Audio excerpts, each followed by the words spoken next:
took out an ad in the local paper praising the diplomacy and at the same time calling for fundraising support for the Tory party because of its steadfast support for Israel and the rest of it. So we see this happening, and I just think we really need to factor the activities of these institutions in to our analysis of this rapidly deteriorating Canadian foreign policy on the Middle East. So where does this leave us? These Canadian policy shifts, this expanding Canadian alliance with Israel, is no peripheral part of Canadian foreign policy and its tone. Right now, as the Harper Conservatives are seeking to assert an ever more militarist foreign policy, ever more aligned with the United States, the UK, and Australia, over-the-top support for the Israeli state in its war against the people of Palestine and Lebanon stands alongside Canadian combat operations in Afghanistan as one of the most important markers of this Canadian foreign policy. Also, because I think largely of the Israel advocacy institutions and the politics around them, and in particular their ability to have this perception of mainstream Canadian Jewish support for an ever more for a foreign policy that increasingly rejects any pretense of concern for Palestinian human rights, because of those politics, Israel-Palestine is sort of a strong point for the Canadian establishment to vilify its official enemies. It's much more politically acceptable to express racism against Israel's enemies than against most any other people in the world, really. So you've got on the one part General Rick Hillier certainly saying that the forces arrayed against NATO in Afghanistan are detestable murderers and scumbags, right? But then at the same time, you've got almost an extension of this rhetoric with Peter MacKay describing Hezbollah, which, whatever you think of them, is the main Shia political party in Lebanon, supported by the vast bulk of the population in its resistance to Israel, described as cold-blooded murderers, a terrorist army bent on death and destruction, a cancer on Lebanon. I mean, this is extremely racist rhetoric. And because of the politics of the Israel-Palestine conflict, this is a strong point whereby the Canadian establishment is using this to acclimatize the Canadian population to the ever more shameless vilification of official enemies, demonization of whole sectors of the population at odds with Canadian foreign policy, and frankly, racism. We need to factor into our analysis of the corporate politics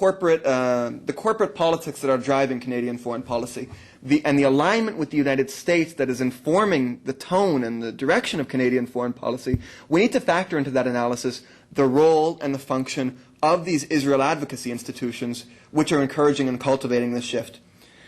So, I mean, with the policy rapidly deteriorating this, I think we have to really look at this with a renewed fighting spirit and move on to challenge this in a very serious way. But, I mean, the situation is dire. We're talking about the world's most densely populated territory under horrific assault, with chronic malnourishment ballooning under an economic embargo backed by the Canadian government.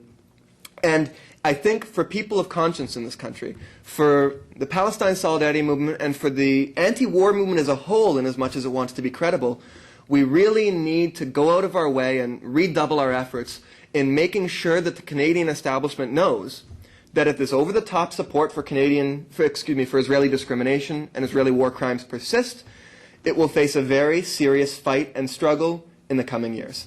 Thanks.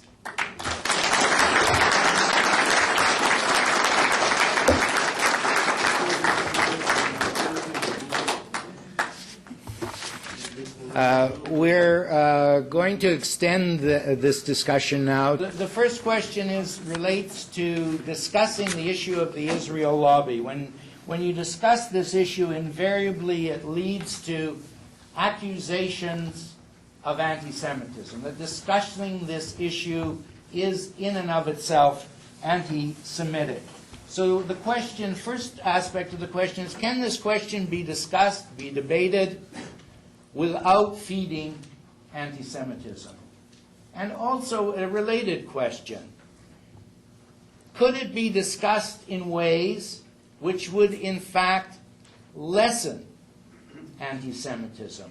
For starters, I mean, it's just worth saying that there is a very real history of anti-Semitism, and I think familiarizing ourselves with that history and developing reasonable understanding of it is really the best way to proceed with these issues. as people, as progressive people, of course, we have an important one of our priorities should be developing an anti-racist analysis. If we are seriously talking about the development of colonialism through the 19th and 20th centuries and how that's evolved into the present, there's every reason for us to factor into that the way that the racism that accompanied colonialism expressed itself in vicious, violent, anti-Semitic ways within Europe. So that real history of anti-Semitism and its manifestations should be combated. But we need to sharply draw a distinction between anti-Jewish racism as such and the idea of what they call the new anti-Semitism. The point was made very clearly by Israeli Foreign Minister Abba Eban, who made the point that the chief priority of Israel in its relations with the Gentile world, he said, is to blur that distinction, is to convince people that there is no distinction between anti-Semitism and anti-Zionism. An interesting position, since through most of modern Jewish history, the bulk of the Jewish population has not been into Zionism. So there's a variety of reasons I think it's bad to support Israel. And it has to do with what the Israeli state is doing to the native population of the territory in which the state's located. So within the West Bank and the Gaza Strip, this takes the form of military occupation, repressive violence, starvation, extrajudicial assassination, curfew, humiliation, etc. Within the 78% of historic Palestine occupied in 1948, it takes the form of the relegation of the native inhabitants of the territory to second-class citizenship, discrimination in land ownership, and a range of other affairs. And it has to do with the expulsion of a good chunk of the Palestinian native population and their prohibition and like the denial of their right to return to their homes. So I think those are all bad things that should be opposed by people of conscience, and there are policies that are only maintained because of an international base of support from countries like Canada and the United States.